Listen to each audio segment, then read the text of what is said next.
Hello, and welcome to Worship Among Friends with Winston-Salem Friends Meeting.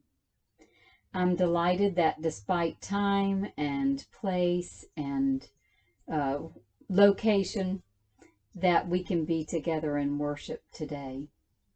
Let's take a moment of pause to gather our hearts, our minds, and our bodies in the spirit of worship.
In his dramatic novel on the history of the French Revolution, Charles Dickens opens A Tale of Two Cities with these words: "It was the best of times, it was the worst of times. It was the age of wisdom, it was the age of foolishness. It was the epoch of belief, it was the epoch of incredulity. It was the season of light, it was the season of darkness. It was the spring of hope, it was the winter of despair." These words have echoed in my head and in my heart over the past 6 months. It seems to me that these are indeed the best of times and the worst of times. The verses from Ecclesiastes 3 in the Hebrew Scriptures describes a more seasonal passing of time. There is a time to be born and a time to die, a time to plant and a time to pluck up. This either-or kind of tick-tock of life events is very different from what Dickens describes and from what we're currently living. We're living an unusual time where both and coexist. We are in a place where foolishness and wisdom coincide. Another time in my life where bitter and sweet lived side by side when I was a Master of Divinity student at Wake Forest School of Divinity. To say that it was difficult would be an understatement. I used to say, Div School is as hard as hell. We're getting that part over with so that we can deal with more heavenly things once we're done. It was a solid 3 years of toil and trouble. Let me give you an example.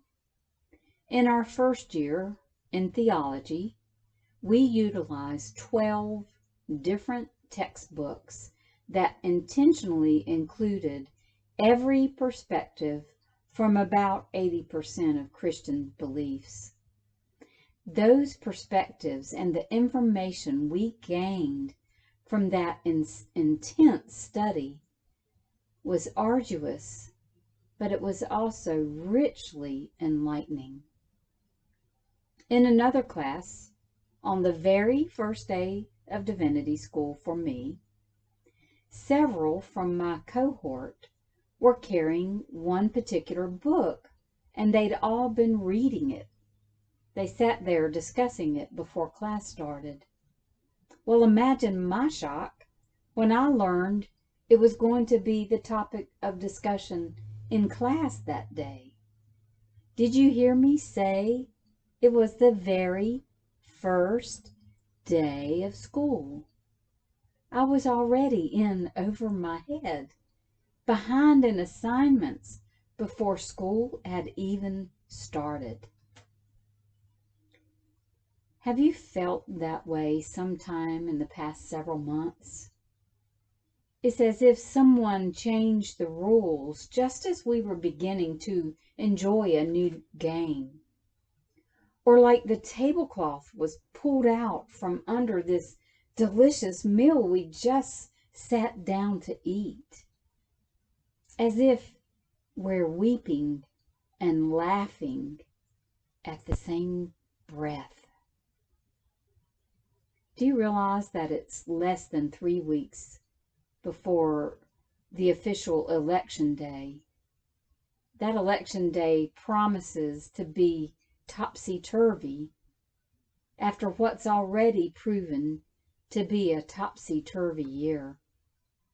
Hopefully by the time we meet again on November 15th, which is the next time I'll be speaking, America will have determined who will be at the presidential helm come January 2021.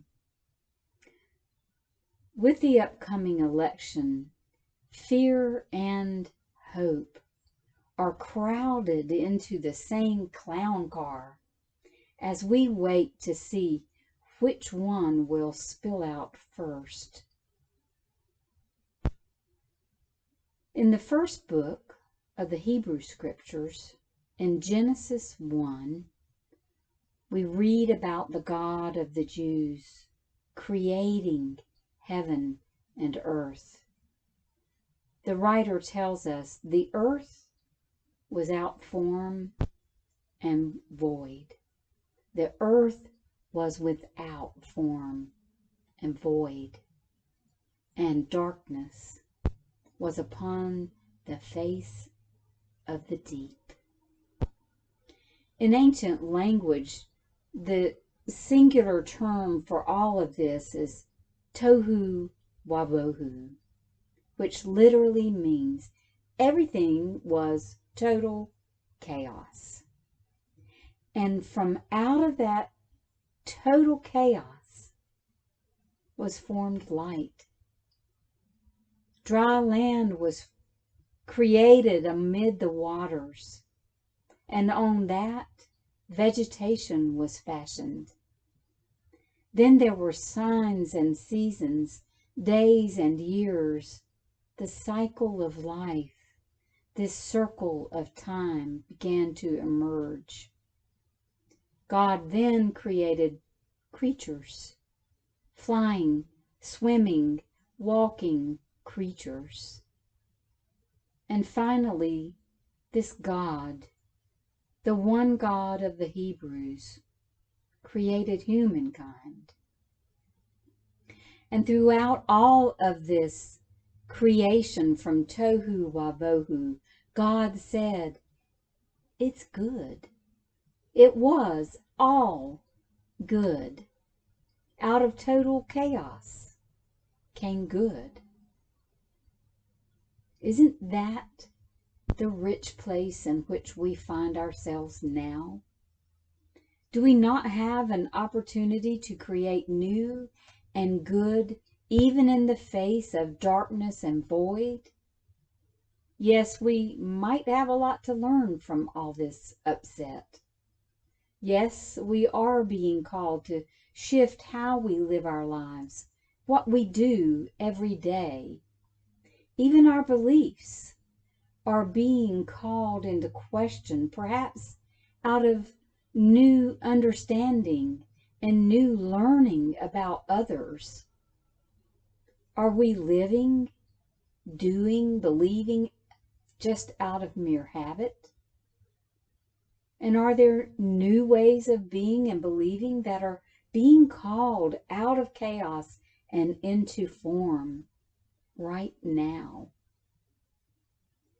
Now is the time to reflect as we stand in the middle of the face of the deep. How can we not be changed as we live through tohu wabohu? Is it even possible to remain unchanged? Probably. I had a colleague in divinity school who was bound and determined to graduate unchanged from all the knowledge that was being poured into our heads and hearts. One day, after a particularly informative class on feminist theology, he stood up, grabbed his books, and barked, "I cannot wait to get my NIV Bible and get the hell out of here." His point was well made because we had all learned that the NIV Bible is considered one of the least accurate scriptural translations.